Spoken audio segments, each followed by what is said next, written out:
Chick-fil-A Chicken Noodle Soup, but at home. You guys are gonna love this delicious copycat recipe. If you haven't ordered the chicken noodle soup at Chick-fil-A yet, you are missing out. It is so good, and you're gonna love how simple it is to make at home too.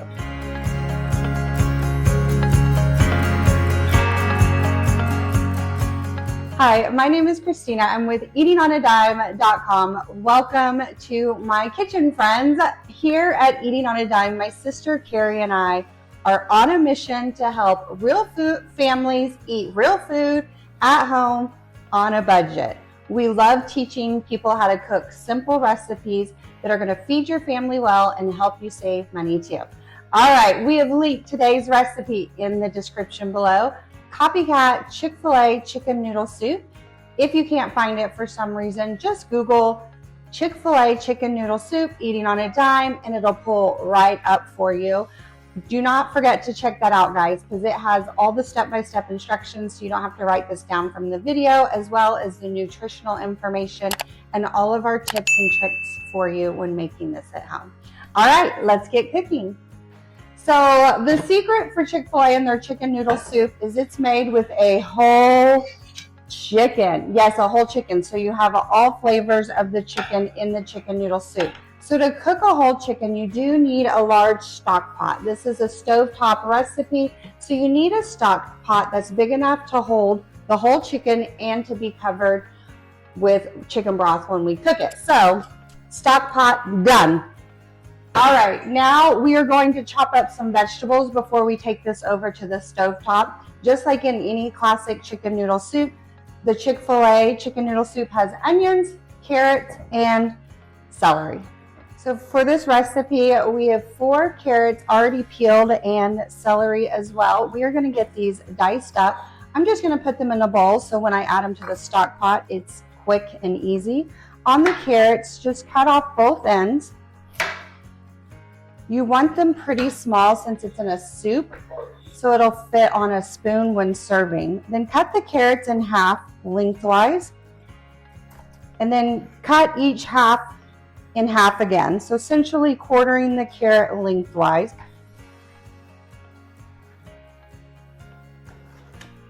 And then dice them up into small pieces from there.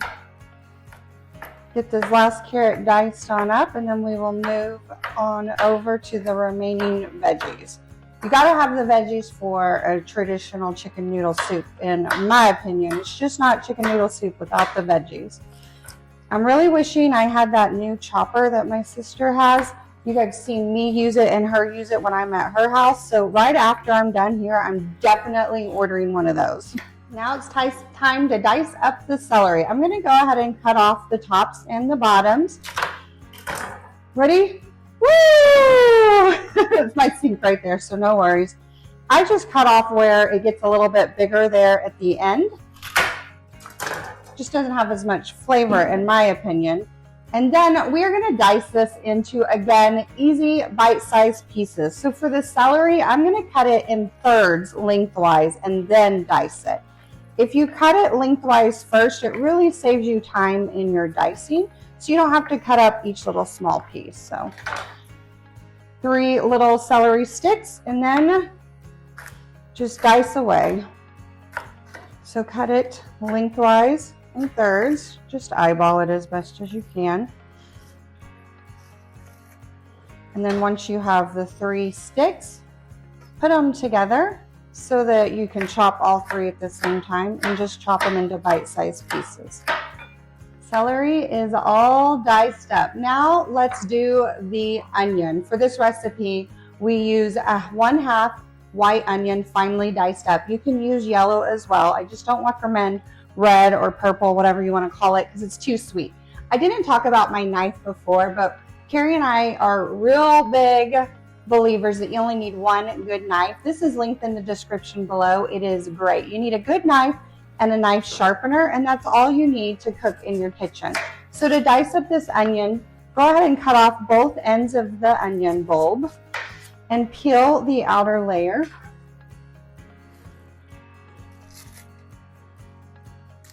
The outer layer is generally pretty soft and mushy, So peeling it just makes sure that all of the onion that you get to dice up is nice and crisp. So we're gonna go ahead and peel that off. And then we're only using half. So cut the onion right in half, save half for another recipe. And then I like to dice it in rings and then turn it and dice it the other way to get finely diced onions. We'll see if I can do this on the video without crying, friends. I just hold it together with my hands when I dice it. And then once it's sliced into rings, turn it, and we're gonna slice it the other way. And when you slice it the other way, you kind of wanna slice it in like a rainbow shape. Don't just go straight up and down. Follow the curvature of the onion to make sure that you get even pieces.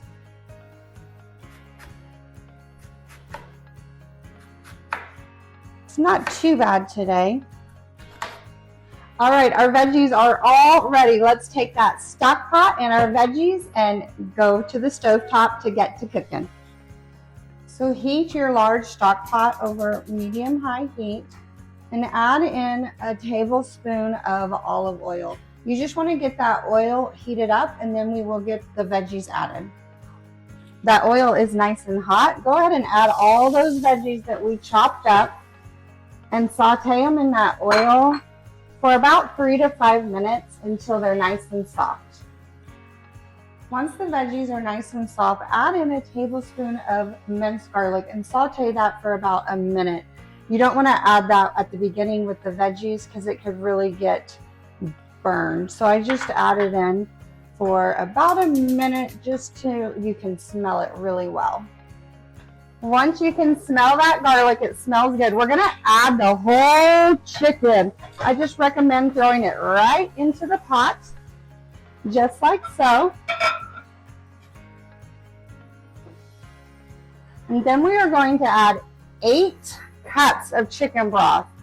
That is 2 of these big 32-ounce cartons. Here, I do recommend chicken broth because it is making a soup. It's gonna add a ton of flavor. I'm gonna go ahead and get this added. And then we're going to bring it to a nice boil to cook this whole chicken. So all the chicken broth has been added, but you want the chicken to be completely covered. So then add water until your chicken is completely covered in liquid. That was about 2 cups. I'm gonna do 1 more cup and then we're going to bring this to a boil. Once it starts boiling, reduce the heat to low and let it simmer until that chicken is all the way cooked through. It's probably going to take about 2 hours, so just go take care of your other stuff and we'll be back. Once that chicken is cooked through and shreds easily, you can kind of test some areas of the chicken to make sure it shreds. Go ahead and remove it from that stock pot. Mine is falling apart, so that's a good sign. And I'm going to put it on a rimmed baking sheet, and you want to let it cool slightly just so you can handle it and shred it. Mine's going to be in multiple pieces, which is fine. That means my shredding job is going to be even easier. So the chicken is cooled off a little bit. I like to work on a rimmed baking sheet just because it controls the mess for me. First things first is I like to remove all the skin. I'm gonna keep kind of this side of the baking dish more like the remains, the trash, the carcass. So I'm just gonna kind of shave off all this skin and set it aside. And then really get that chicken and start to shred it and remove it from the bones. And it should just start cooling right off. So I'm gonna pull off these large pieces, and then once I get it all over there, I'll shred it down into smaller pieces. But since it's been cooking for so long, it's really just falling apart. So it's making it very easy to shred. So make sure you cook it long enough. If it's not shredding easily, it probably just needs to cook a little bit longer. And get every piece of this chicken off that you can. Okay, so I'm just about done shredding all that chicken off. This is the leftover carcass with the bones and all of that, and this is the shredded chicken. We're gonna return this shredded chicken back to the pot, and then you can save this and make chicken broth, make extra soup, or you can just throw it away, whichever you prefer. Before we get that chicken added, I'm gonna go ahead and chop up some fresh parsley. That is a key ingredient in the Chick-fil-A chicken noodle soup recipe. I'm gonna go ahead and get it chopped up and add it to the pot with the chicken. You need about 3 to 4 tablespoons.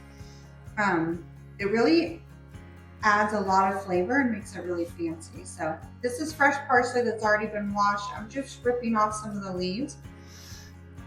And then I use this, I have no clue what it's called, but it's great for chopping up fresh herbs and really getting it down into smaller bite-sized pieces. So we're just gonna bunch this together. And then get your little rock and chop knife, that's what I call it, and then just chop it right on up. Add that shredded chicken back to the pot and stir it in. Then add in 2 bay leaves. Mine are a bit broken up, but that's okay. They'll still add great flavor. And toss in that chopped parsley and stir it into the pot. And then go ahead and bring this mixture back to a boil and we will get those noodles added. Once the mixture starts boiling again, reduce the heat down to low and stir in 2.5 cups of egg noodles. And we are going to cook those for about 20 to 30 minutes until they're nice and tender. You gotta have the egg noodles to be like the traditional Chick-fil-A soup. Once the noodles are nice and tender, go ahead and salt and pepper it. So I do recommend that you taste test it because the broth has a lot of sodium in it and you don't want it to be overbearing. Now I like my soups a little salty. I already taste tested it. So I'm gonna add some fresh ground black pepper and some fresh ground, this is Himalayan pink salt. Just add it to the soup and then you can taste test it and add more based on your preference because everybody likes their soup a little bit different. And then it is ready to serve and enjoy. It smells wonderful. It's been cooking in my house all day and it's been making my house smell amazing all day, so I cannot wait to finally try it. So this is a copycat recipe. So what that means is we do not know how Chick-fil-A makes theirs.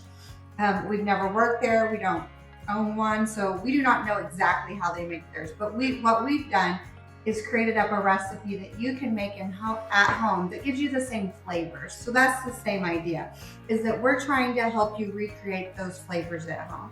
And this recipe definitely does just that.